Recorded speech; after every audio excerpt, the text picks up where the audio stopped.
I lifted the lid and saw the cheap plastic broom inside, orange bristles already bent, and Jessica's voice rang out behind the camera. "It's to get into the spirit, you know, because you're always such a witch about everything." Her laughter echoed across my quiet street, while neighbors froze mid-decoration, and I stood there at 72 years old, holding a $2 insult wrapped in orange tissue paper. But let me back up 30 minutes, because you need to understand how we arrived at this particular Halloween morning, and what happened next changed everything about my family, my boundaries, and my understanding of what dignity actually costs. I'd been standing in my kitchen that morning, watching through the window as Jessica's car pulled into my driveway with that deliberate slowness that signaled intention. At 72, I'd learned to read the small signs that preceded trouble, and the way my daughter-in-law stepped out of that vehicle, shoulders squared, phone already in hand, chin lifted like she was walking onto a stage, told me everything I needed to know about the performance she had planned. She'd been married to my son Thomas for 3 years by then, and in that time, I'd become intimately familiar with her particular style of cruelty, the kind that hides behind the word joke and uses an audience as both weapon and shield. My late husband Robert used to say some people mistake meanness for wit, and he would have recognized Jessica immediately. The doorbell chimed with its familiar 2-note melody, and I dried my hands on the kitchen towel, took one steadying breath, and walked through my hallway past the photographs that documented 5 decades of family life. Weddings, births, graduations, all the ordinary monuments of a life fully lived. Jessica stood on my porch, holding an elaborately wrapped package, her phone positioned at the perfect angle to capture my face. Behind her, my son Thomas lingered near the car, his attention supposedly on his phone screen, though I could see the tension in his shoulders that meant he was watching without appearing to watch. Several of my neighbors had paused their own Halloween decorating to observe the scene. Mrs. Chen with her arms full of pumpkins, the Henderson twins tangled in fake cobwebs, Emma from next door standing perfectly still on her own lawn. The package Jessica thrust toward me felt hollow and light, and the orange ribbon had been tied in a deliberately sloppy bow that should have warned me. "Happy Halloween, Margaret," she said with that particular brightness that always preceded something cruel. I'd been raised by parents who taught me to accept gifts graciously regardless of the giver's intentions. So I took the package and carefully pulled the ribbon free while Jessica's thumb moved over her phone screen in ways I'd learned meant recording.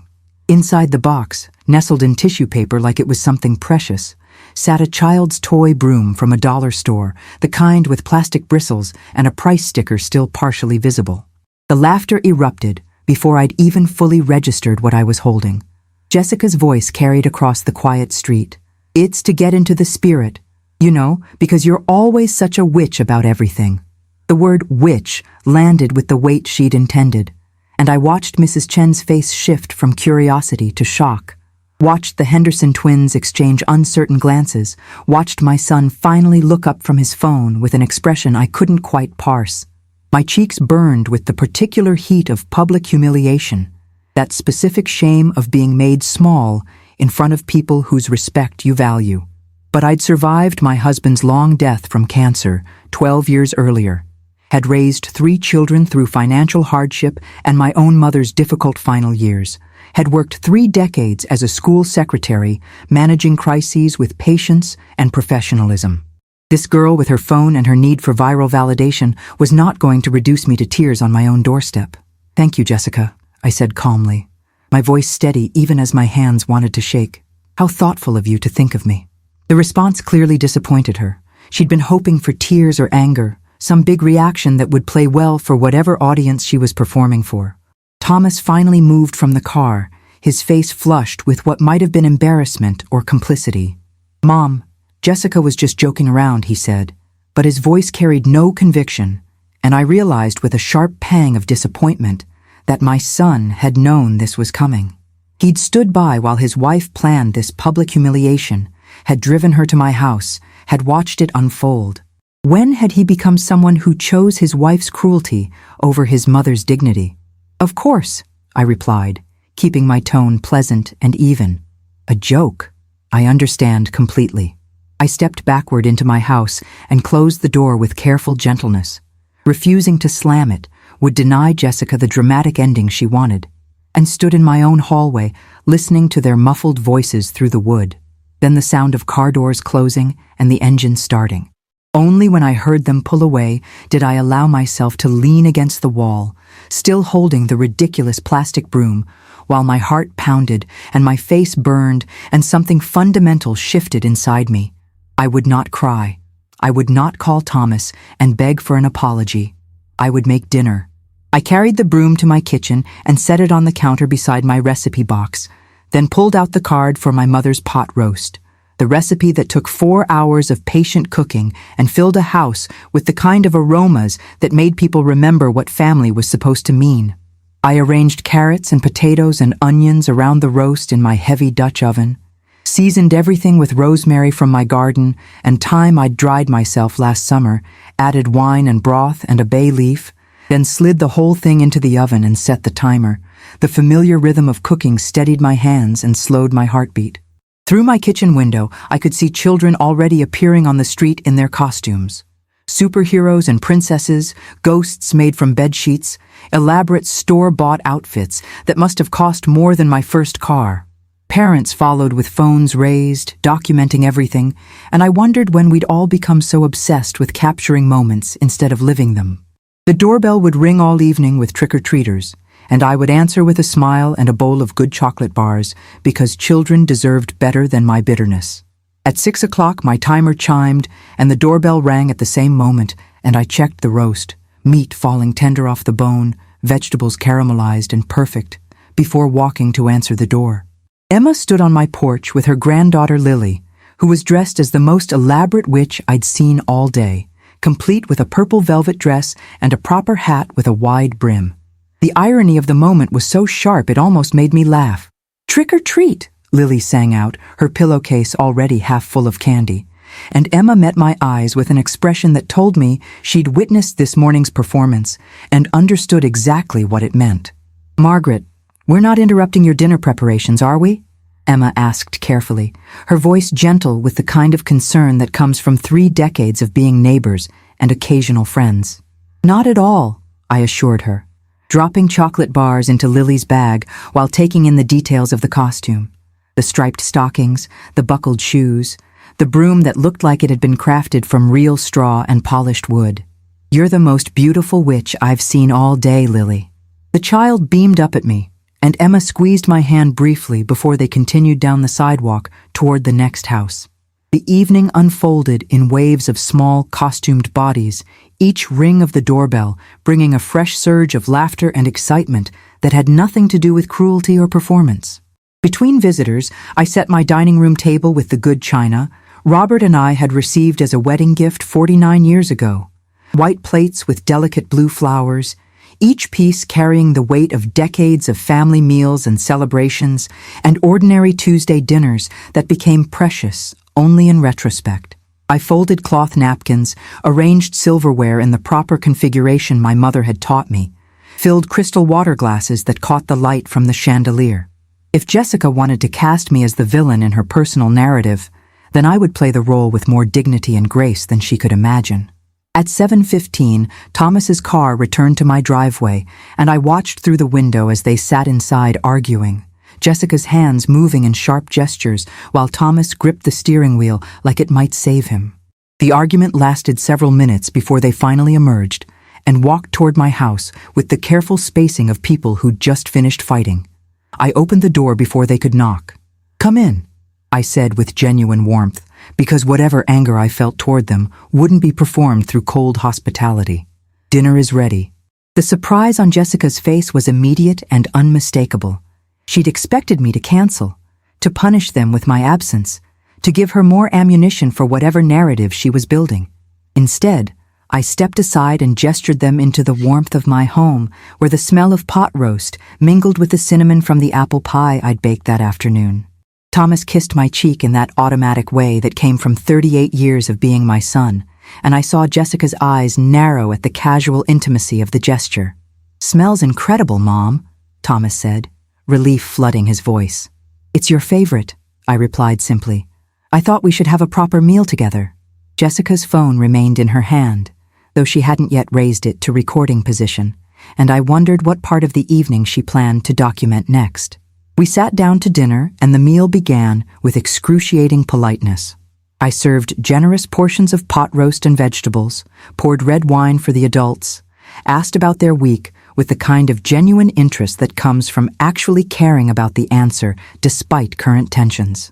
Thomas talked about the hardware store he managed downtown, about inventory problems and a difficult customer and the new hire who showed real promise. Jessica picked at her food and typed occasional messages on her phone until finally setting it aside and taking a real bite of the roast. Her expression shifted. Appreciation she couldn't quite hide, because good food prepared with care breaks through walls even when we're determined to keep them standing. "This is really delicious, Margaret," she said, and the admission seemed to cost her something. "Thank you," I said evenly. It was my mother's recipe. She always said that cooking for people, really cooking with attention and care, was a kind of love you could taste. The comment hung in the air between us. Neither accusation nor forgiveness, just fact. "So, tell me about your Halloween plans after dinner," I said to Jessica, my voice conversational and genuinely curious. She studied me for signs of judgment or sarcasm, found none, then relaxed slightly. "We're going to a party at Kristen's house. Adult costumes, cocktails, probably too loud music." She paused, waiting for me to offer some maternal disapproval she could resent. "That sounds fun," I said instead. "What are your costumes?" Thomas glanced between us like he was watching a tennis match where he couldn't predict the trajectory of the ball. "Gomez and Morticia Adams," Jessica said, warming to the topic despite herself. "You know, the witch-obsessed Gothic family." The emphasis on witch was deliberate, testing to see if I'd react. "Morticia is such an elegant character," I observed mildly. "Very sophisticated. You'll pull that off beautifully." The compliment seemed to confuse her more than criticism would have, and she took another bite of pot roast while studying me with new wariness. The doorbell interrupted whatever came next, and I excused myself to answer it. A group of children clustered on my porch with parents hovering at the sidewalk's edge, and among them was another witch, this one with elaborate green face paint and a broom that looked professional, like something from a theater production. "Trick or treat," they called in imperfect unison, and I distributed chocolate bars while Thomas appeared behind me, drawn by the sound of children's laughter. The little witch lingered after her friends moved on. "I really like your decorations," she told me shyly, pointing to my autumn wreath. "Thank you, sweetheart," I said, "and I love your broom. It looks very authentic." After they left, I returned to the dining room to find Jessica's phone now face up on the table, positioned to capture our conversation. She was still hunting for content, still looking for the drama that would validate her morning's performance. The realization settled over me like a weight. This would never end unless I changed the dynamic entirely. We cleared the table together, Thomas and I moving in the familiar rhythm of people who'd shared kitchen duty for decades, while Jessica excused herself to freshen up, code for checking her social media in the bathroom. "Mom, about this morning," Thomas started quietly as we scraped plates. "Not now," I cut him off gently but firmly. "We'll talk another time, just not now." He looked like he wanted to argue or explain or apologize, but something in my expression stopped him. We finished clearing in silence, and I served apple pie with vanilla ice cream while Jessica returned with fresh lipstick and a determined expression. As we ate dessert, her phone remained face up, recording light occasionally flashing on, and I realized she was still waiting for me to give her something usable. "Margaret, I feel like we should address this morning," Jessica said suddenly, her voice taking on a therapeutic tone like she'd rehearsed this in the bathroom mirror. "I think maybe the humor didn't land the way I intended. Social media culture is different. It's about shared experiences and relatability. The whole witch stereotype on Halloween is just cultural shorthand, nothing personal." Thomas shifted in his chair, and I set my fork down carefully. "I understood perfectly, Jessica," I said, my voice calm and clear. "You wanted to publicly humiliate me while filming for your followers. You succeeded. Congratulations on your content." Her mouth opened, then closed. She'd expected me to either play along with her revisionist narrative or explode in anger. Neither was happening. "You're being dramatic," she managed finally. "Am I?" I asked. "You arrived with a camera already recording, gave me a cheap toy with an insult attached, called me a witch in front of my neighbors, and captured my reaction for entertainment. What part of that was cultural shorthand? Thomas put his head in his hands. Jessica, Mom has a point, he said quietly. But Jessica was already standing. I can't believe you're going to hold one joke over my head forever, she said, voice rising. This is exactly why everyone says you're controlling. The lie landed hard, and I felt something inside me solidify into decision. I stood to match her height.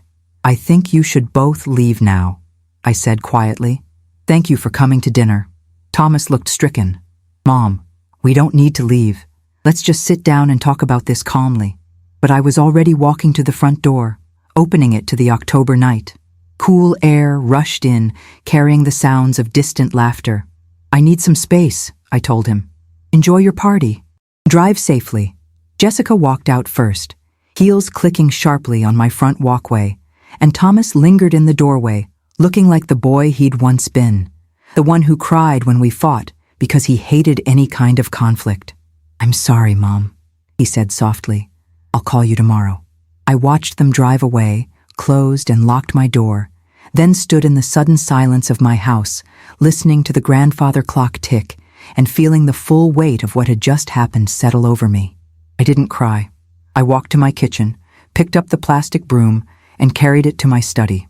My computer sat on the desk surrounded by bookshelves, holding tax records and photo albums and the accumulated paperwork of 7 decades of life. I set the cheap broom against the wall, booted up the computer, and navigated to Jessica's social media profile. Finding the video took 10 seconds. There I was, in frozen thumbnail, mouth open in surprise, hand reaching for the package. The caption read, "Giving my mother-in-law a Halloween gift she'll never forget," followed by witch emojis and hashtags about family drama. Posted at 9:30 that morning, less than an hour after she'd left my house. The view count already showed over 15,000 people had watched me be humiliated. I clicked play and watched myself open that package, watched my face register hurt before I managed to smooth it into politeness, watched Jessica's laughter ring out while my neighbors stood frozen. I scrolled through hundreds of comments, each one a small violence. Your Emile totally deserved this. She looks like such a witch lol. OMG, I'm dead. This is savage. A few defended me. This is actually cruel. Why would you do this to someone's grandmother? But they were vastly outnumbered. I sat back and stared at the screen, letting myself feel the full scope of what Jessica had done and what it meant. She'd turned my pain into entertainment for strangers, had traded my dignity for likes and shares and comments, had reduced 72 years of my life to a punchline. My phone buzzed with a text from my daughter Rachel. Mom, I just saw Jessica's video. Please call me. I didn't call.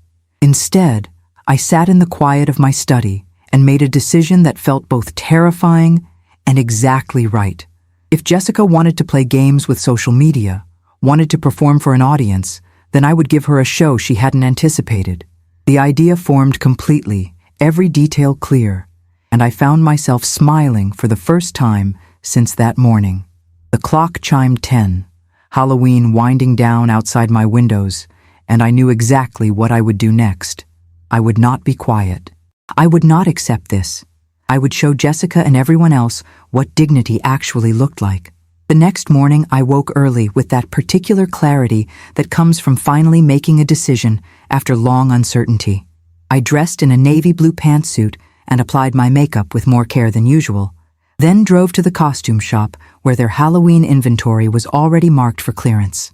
I found what I needed: a proper witch costume with a long black dress, a cape lined in deep purple, and most importantly, a high-quality hat and a broom made from real straw bound to polished wood. The kind of costume that suggested storybook wisdom rather than cheap mockery. The young clerk with purple hair rang up my purchase with obvious curiosity. Late party? She asked.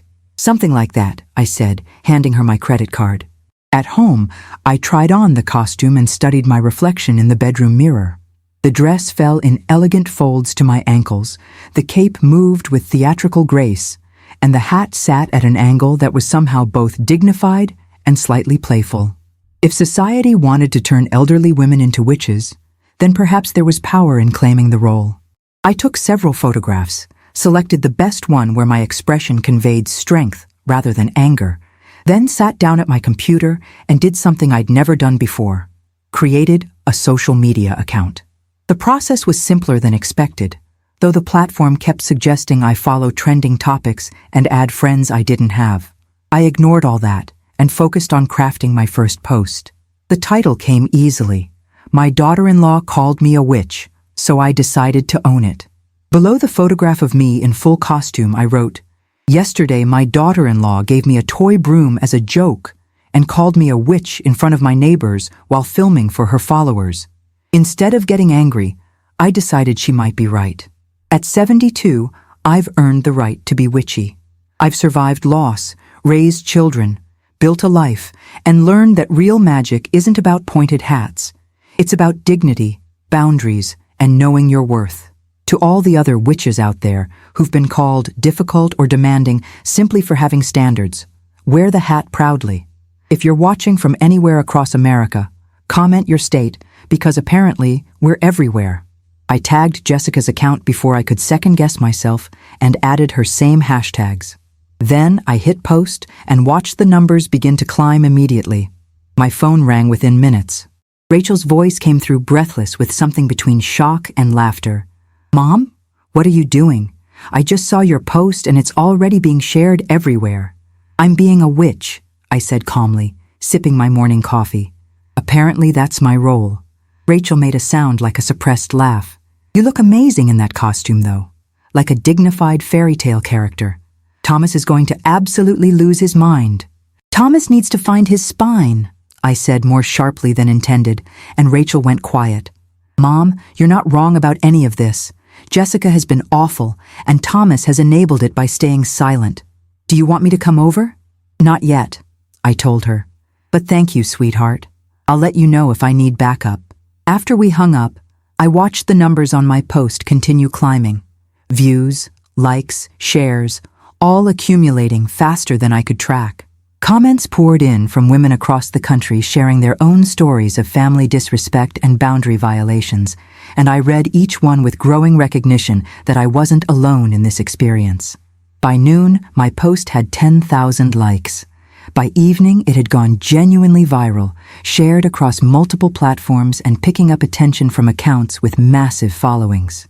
A popular commentary account with over 2 million followers shared my post with the caption, "This grandmother's response to being mocked is the power move we all need. Dignity always wins." Suddenly, I wasn't just Margaret responding to a cruel joke. I'd become a symbol of something larger, a stand-in for every person who'd been dismissed and disrespected and told to quietly accept it. News websites picked up the story with headlines like, "Grandmother's viral response to Halloween prank sparks debate about family boundaries," and "The witch who broke the internet by refusing to be shamed." My phone rang constantly with calls from Rachel, from my son David in Oregon, from friends I hadn't spoken to in years. Emma knocked on my door with wine and a knowing smile. "I saw the costume shop bag in your recycling," she said. "Good for you, Margaret. You look absolutely regal." Thomas called at 8 o'clock, his voice tight. "Mom, what are you doing? Jessica is furious. You're making us look terrible." I took a slow breath. "Jessica made me look terrible yesterday, Thomas. She filmed me, mocked me publicly, and posted it for entertainment. All I did was take a photograph in a costume and tell the truth about what happened." "But you tagged her," he protested. "You made this about her specifically." "It was about her," I said quietly. "She started this by humiliating me for content. I'm simply not pretending it didn't happen or that it was acceptable."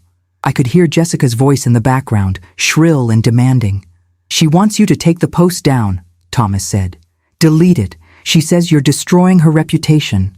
"No," I said, and the word felt powerful and complete. "I'm not deleting anything. Jessica spent 3 years treating me with casual contempt while you stood by silently. This is consequence, Thomas." Actions create reactions. She wanted social media attention. Now she has it. "Mom, please," Thomas said, real distress in his voice now. "Jessica is talking about cutting ties with the family. She doesn't want to see you anymore." The manipulation was transparent but still landed hard. "Then that's Jessica's choice to make," I said, keeping my voice steady. "I love you, Thomas. But I won't apologize for defending myself, and I won't delete proof of my dignity because it makes your wife uncomfortable. I ended the call before he could respond, my hand trembling as I set the phone down. The house felt too empty, too quiet, and I walked through the rooms looking at photographs of better times. Thomas as a baby, his wedding day, holidays when we'd all been together and happy. Had I made the right choice? The question circled my mind until I returned to the mirror where the witch costume still hung. Visible reminder of who I'd chosen to be. Someone who stood up for herself, even when it was uncomfortable. The doorbell rang, and I opened it to find Lily standing there in regular clothes this time, holding a plate of cookies. "Grandma said you might want company," she announced solemnly. Behind her, Emma waved from her porch. I invited Lily in, and we sat at my kitchen table playing cards while eating oatmeal cookies, and the simple normalcy of it steadied something inside me. Over the next 3 days, my post continued spreading in ways I couldn't have predicted or controlled. I gained 50,000 followers, then 70,000, then more. News outlets requested interviews, television shows invited me to appear, podcasts devoted entire episodes to analyzing the situation. I declined most requests, but accepted an interview with a thoughtful newspaper journalist who came to my house and asked genuine questions about family boundaries and respect. "Why do you think your response resonated so powerfully?" she asked, her recorder sitting between us on my coffee table. I considered the question carefully. "Because everyone has felt dismissed at some point," I said finally.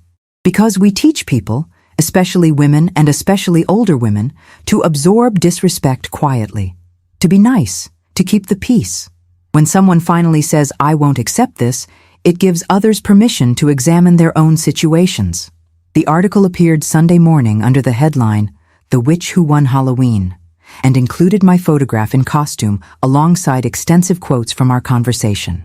My phone exploded with notifications again as major outlets picked up the story, and relationship experts offered commentary about boundary setting and public accountability.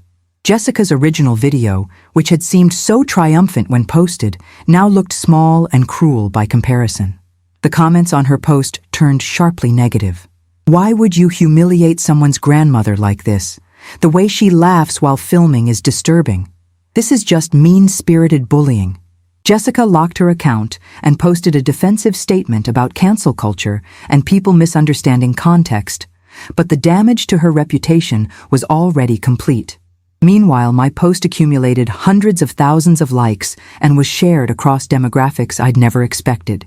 Young women, middle-aged men, people from different countries, all finding something in my simple statement about dignity that spoke to their own experiences.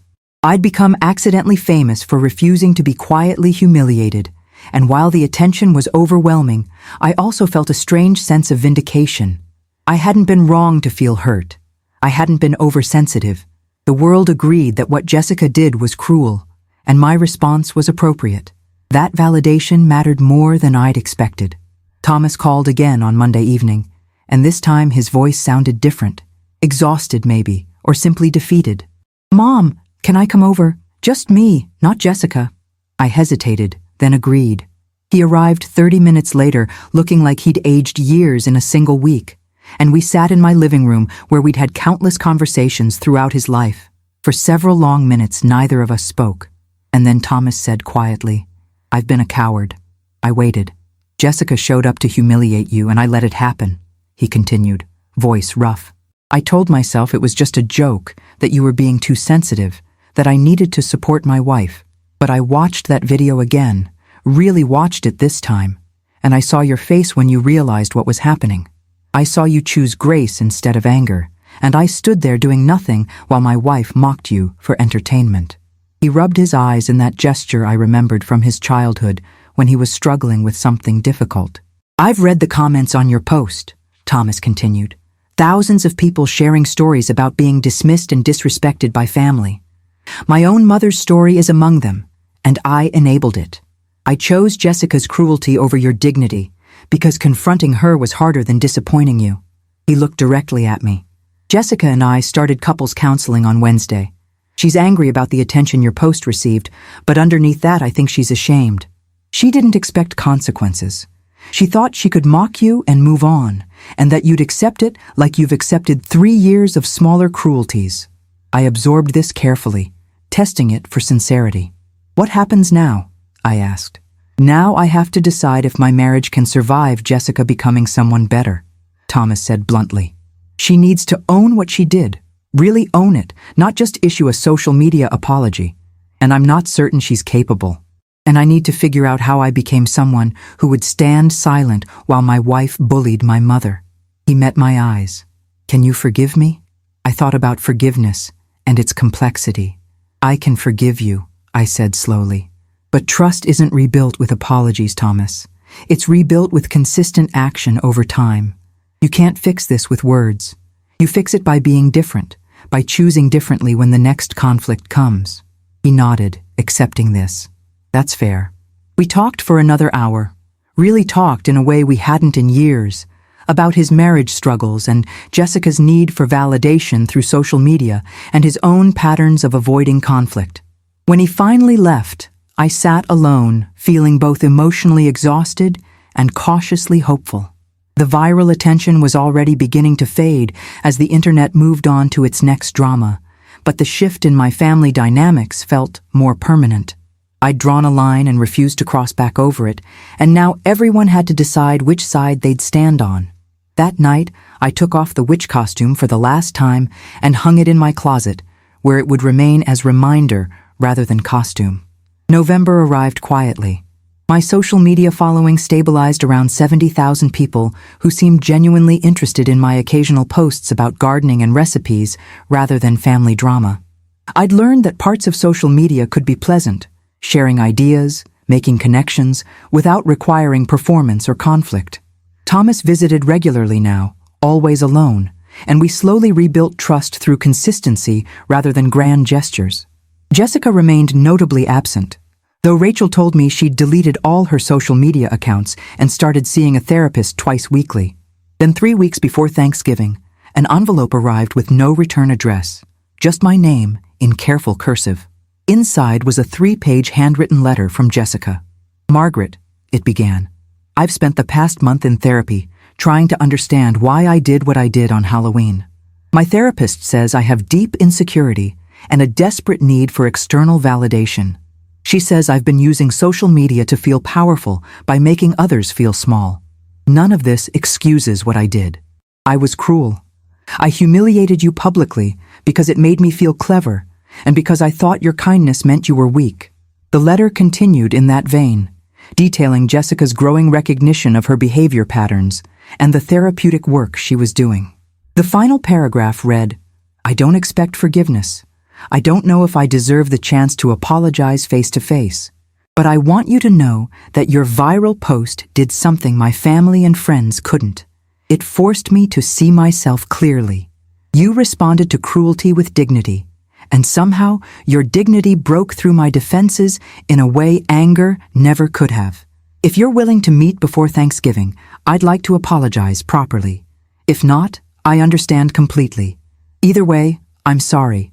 I read the letter 3 times, then sat at my kitchen table staring out at the gray November landscape while trying to decide what I owed Jessica and what I owed myself. Finally, I called Thomas. "I received Jessica's letter," I said without preamble. He exhaled sharply. "She told me she was writing to you. I didn't know if she'd actually mail it." "Is she serious about therapy?" I asked. "Or is this another performance?" Thomas was quiet for a moment. "I think she's serious, Mom. Real changes happening, not just surface adjustments. She deleted her accounts permanently, she's reading books about empathy, she's actually working on herself. But I also understand if you're not ready to deal with her. I'll meet with her," I heard myself say. "But here, in my home, just the 2 of us. No phones, no recordings, no audience." Thomas's relief was audible. "Thank you, Mom. I'll tell her." We scheduled the meeting for the Saturday before Thanksgiving. Jessica arrived exactly on time, and I watched from my window as she sat in her parked car, gathering courage for several minutes. When she finally knocked, her appearance surprised me. No makeup, hair in a simple ponytail, jeans and a plain sweater with no visible designer labels. She looked younger and more uncertain than I'd ever seen her. "Margaret," she said quietly when I opened the door. "Thank you for agreeing to see me. I stepped aside and we settled in my living room, the space suddenly feeling smaller with just the two of us and the weight of everything unsaid. I read your letter, I began, choosing directness. But I need to understand something. Are you sorry you did it? Or sorry you got caught? Jessica flinched but held my gaze. Both, she admitted. At first I was just angry your post made me look bad. It took weeks of therapy to understand you didn't make me look bad. You showed people what I actually did. The truth made me look bad because what I did was bad. She twisted her hands together. But to answer your real question, yes, I'm genuinely sorry I did it. Not just sorry I faced consequences, but sorry I thought humiliating you was entertaining. Sorry I spent 3 years treating you with contempt. Why? I asked simply. Jessica took a shaky breath. Because you reminded me of everything I'm not. You're confident without needing constant validation. You're genuinely kind instead of performing kindness. You have this certainty about who you are, and I found that threatening. So I tried to diminish you, make you small, because it made me feel bigger. She wiped her eyes. My therapist calls it tall poppy syndrome, cutting down people who stand tall. I've done it my whole life, but you were the first person who refused to be cut down. The explanation felt honest in its pain and self-awareness. What actual changes are you making? I asked. Not just in therapy, but in how you live. Jessica straightened slightly, prepared for this. I deleted all my social media permanently, not just temporarily. I was addicted to the validation, and I realized it was destroying my ability to have genuine relationships. I'm in therapy twice weekly, working on emotional intelligence and empathy. I'm practicing apologizing without making excuses. I'm learning to sit with discomfort instead of performing my way out of it. She counted on her fingers. I'm working on being an actual partner to Thomas instead of treating our relationship like content. I got a job at a nonprofit doing real work that helps people. And I'm trying to become someone who wouldn't do what I did on Halloween. I can't erase it, but I can use it as the line I refuse to cross again. We talked for 2 hours, covering the 3 years of accumulated hurt and the patterns that had allowed it. It wasn't comfortable, but it achieved a kind of honesty that most relationships never reach. Finally, as afternoon faded toward evening, I made my decision. I accept your apology, I said carefully. That doesn't mean everything is magically fixed or that we're suddenly close. It means I believe you're sincere, and I'm willing to start rebuilding slowly, with clear boundaries. Jessica's relief was profound. Thank you, she whispered. I know I don't deserve it. Probably not, I agreed with a slight smile. But grace isn't about deserving. It's about choosing something better than permanent bitterness. I stood and walked to my study, returning with the plastic broom she'd given me on Halloween. I kept this, I said, holding it out. It felt important to preserve what happened, but I think it's served its purpose now. I'd like you to have it back, not as a weapon or a joke, but as a reminder of who you're choosing not to be anymore. Jessica took the cheap broom with trembling hands, and tears spilled down her face. I'll keep it in my closet, she managed, where I see it every morning. After she left, I stood in my doorway watching her car pull away, and something inside me shifted. Not quite forgiveness yet, but maybe the willingness to imagine it eventually. My phone buzzed. Rachel asking how it went. Better than expected, I typed back. She's doing real work. Thanksgiving arrived with all the complicated dynamics of a family in active repair. Thomas and Jessica came to dinner along with Rachel and her husband Mark, David and his family who'd flown in from Oregon, and Emma and Lily from next door, because holidays should include the people who show up when things are hard. I cooked my mother's recipes, and the house filled with warmth and overlapping conversations and children's laughter. Jessica was quiet, almost shy, clearly aware she was on probation with everyone. But she helped in the kitchen without being asked, complimented the food with real appreciation, and most importantly, she listened far more than she spoke. At one point, I noticed her watching me with an expression I couldn't quite name. Respect, maybe, or simply the recognition of another person's full humanity. We were a long way from healed, but we'd started the slow work of repair. After dinner, while others cleared dishes, Jessica approached me in the living room where I was resting on the sofa. Margaret, could I show you something? She asked hesitantly. She pulled out her phone and I tensed instinctively, but instead of social media, she opened her photo gallery. The image showed the plastic broom hanging inside her closet door with a handwritten note taped below it. "Remember who you don't want to be." "I see it every morning when I get dressed," Jessica said quietly. "It's my first thought, that I'm choosing to be different today than I was that day." I looked at the photograph, then at my daughter-in-law's face, and saw that something fundamental had genuinely shifted. The performative quality was gone, replaced by something more tentative, but infinitely more real. "That's good, Jessica," I said. "Keep choosing."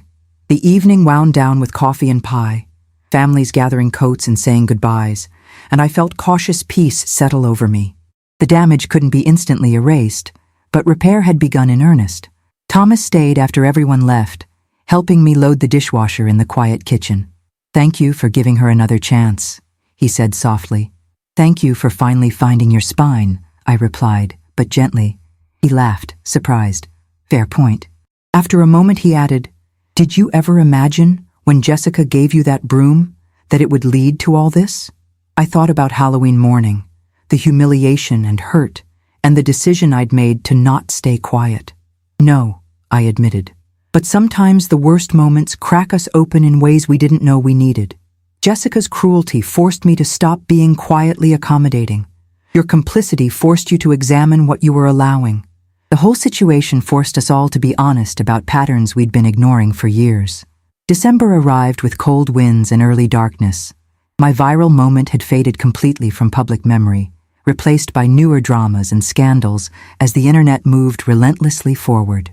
My social media account remained active, but I used it mostly for garden photos and recipe exchanges, much to the disappointment of followers who'd joined for family drama. I'd learned I enjoyed certain aspects of online connection, the genuine conversations, the sharing of ideas, but I had zero interest in becoming a professional victim or viral sensation. I was simply Margaret, 72 years old, living my life with more intentional boundaries than before. Jessica and Thomas's relationship continued its slow repair through weekly counseling and gradual behavior changes I could observe from the outside. Jessica had found meaningful work at her nonprofit and seemed genuinely happier, more grounded in actual purpose than online validation. Her relationship with me evolved in small increments: coffee every other Thursday, honest conversations about everything from recipes to identity, a cautious friendship built on the ruins of something toxic. One evening, Emma invited me over for hot chocolate, and we sat in her warm kitchen while Lily decorated cookies at the table. "You know what I admire most about how you handled everything?" Emma said thoughtfully. "You never became cruel in return. Jessica tried to humiliate you and you responded with dignity. She tried to make you small and you simply stood tall. That's real power." I sipped my hot chocolate, considering this. "I'm too old to waste energy on revenge," I said, "and I've learned the best response to someone trying to drag you down is refusing to descend. Let them look up at you from wherever they've chosen to stand." Lily looked up from her cookies. "Grandma says you're wise," she announced seriously. "What does that mean exactly?" I smiled at her earnest expression.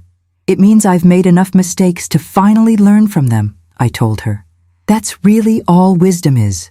Collected mistakes plus the honesty to admit them." Christmas brought its own tensions and small triumphs. Jessica and Thomas hosted dinner at their house, a gesture I appreciated for its bravery. Jessica had clearly worked hard on the meal and decorations, but more importantly, she'd worked hard on becoming someone who could host without performing. When she gave me my gift, a beautiful hand-thrown pottery vase from a local artist, she said simply, "For fresh flowers and new beginnings." I gave her a small, framed photograph of us from Thanksgiving, both smiling tentatively, both trying. On the back, I'd written, "Progress, not perfection. With love, Margaret." She cried when she opened it, which felt right. As the year ended, I found myself reflecting on the strange journey from Halloween humiliation to this fragile peace. A cheap plastic broom had become catalyst for fundamental change, not just in my family but in how I understood my own worth and my right to defend it. I'd spent too many years being quietly accommodating, swallowing hurt, maintaining peace at the cost of my dignity. Jessica's cruelty had been a gift in its own twisted way, forcing me to finally draw a line I should have drawn years earlier. The viral attention had been overwhelming, but also connecting. Thousands of messages from people who'd been dismissed or diminished by family, their stories forming a tapestry of shared experience that made me feel less alone in my struggle. We'd all been given metaphorical brooms at various points, been called witches for having boundaries or standards.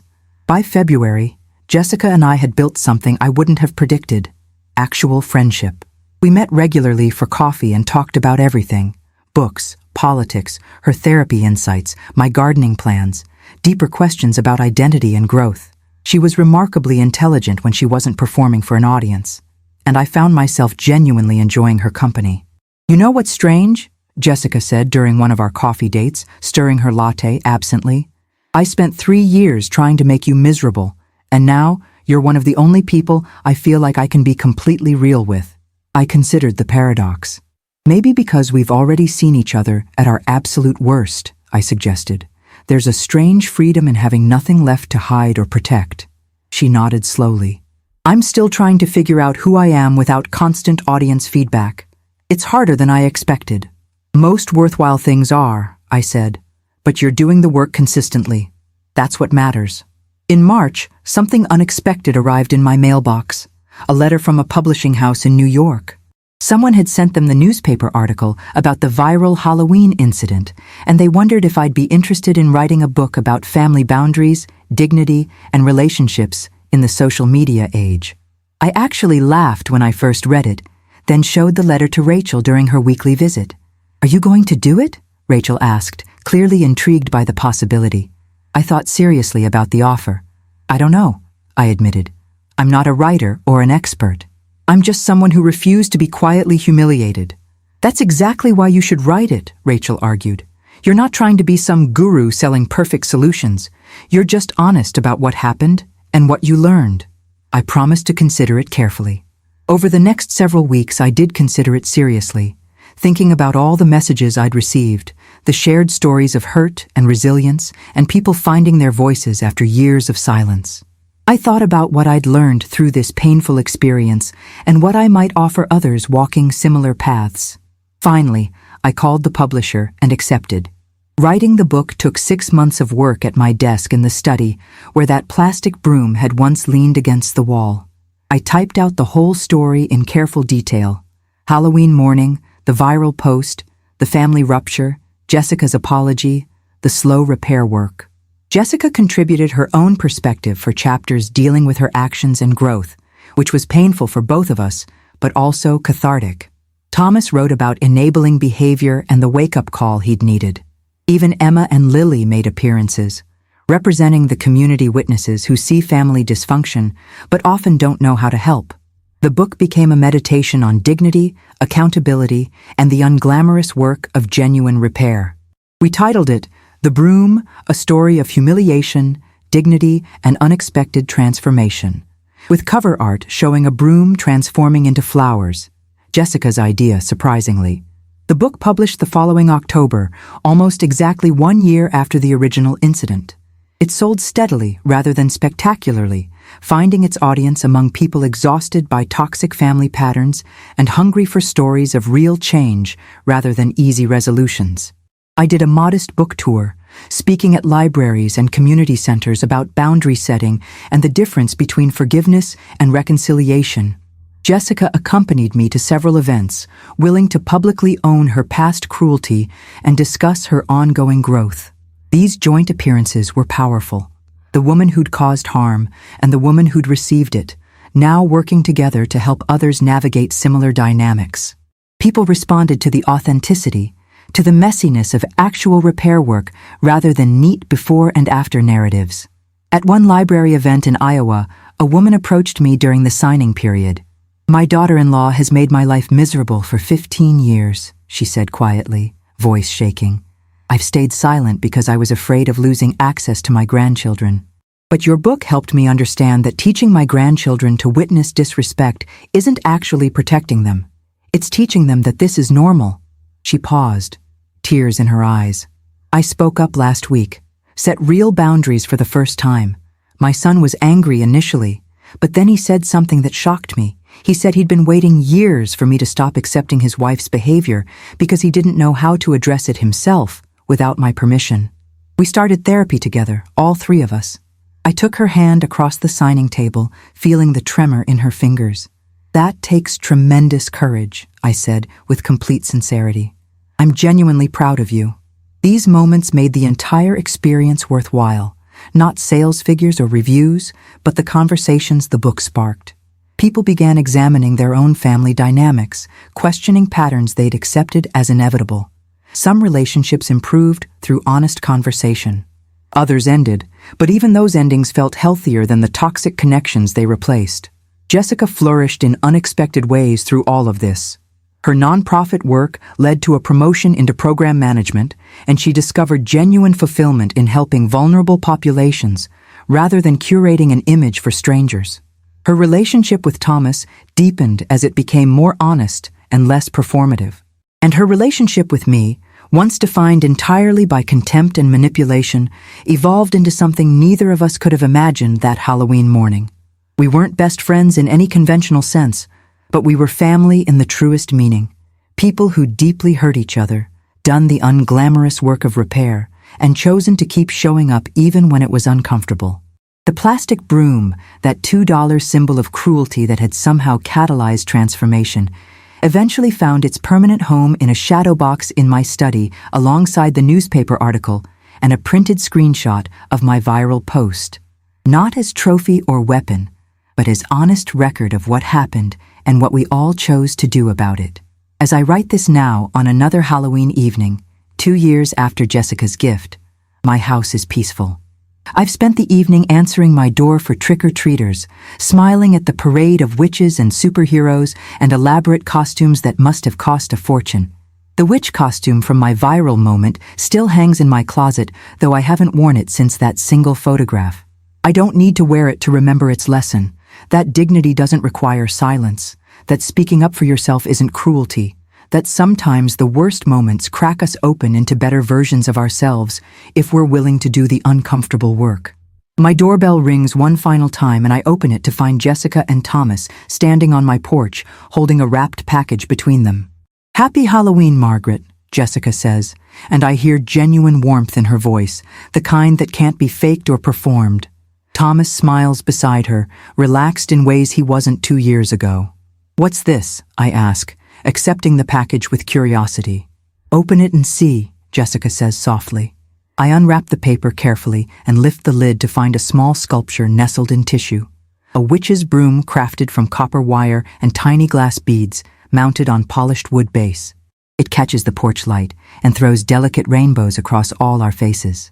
"I commissioned it from a local artist," Jessica explains. "I wanted you to have a beautiful broom to remember what happened, but also to mark how far we've all traveled since then." She takes a breath. 2 years ago, I tried to make you small with a cheap joke. Tonight, I wanted to honor your strength with something beautiful." I hold the sculpture carefully, feeling its surprising weight. "Thank you, Jessica. It's truly lovely." We stand together on my porch, 3 people who've traveled a hard road from cruelty through consequence to something approaching peace. "Come inside," I say, stepping back. "I made pumpkin bread this afternoon and there's fresh coffee." As they enter my warm house, I glance once more at the street where costumed children still roam, their laughter floating on the October air. The evening feels full of possibility rather than dread. I close the door and we move together toward my kitchen, where genuine connection waits. Not perfect, not easy, but real and earned through consistent work. The beautiful copper broom will sit on my mantle, daily reminder that sometimes the most meaningful transformations begin with someone handing you exactly what you need to see yourself clearly. Jessica gave me a cheap plastic broom intending to mock me, but in doing so, she gave me permission to stand tall, speak up, and refuse to accept anything less than respect. For that uncomfortable gift, despite everything, I am unexpectedly and genuinely grateful.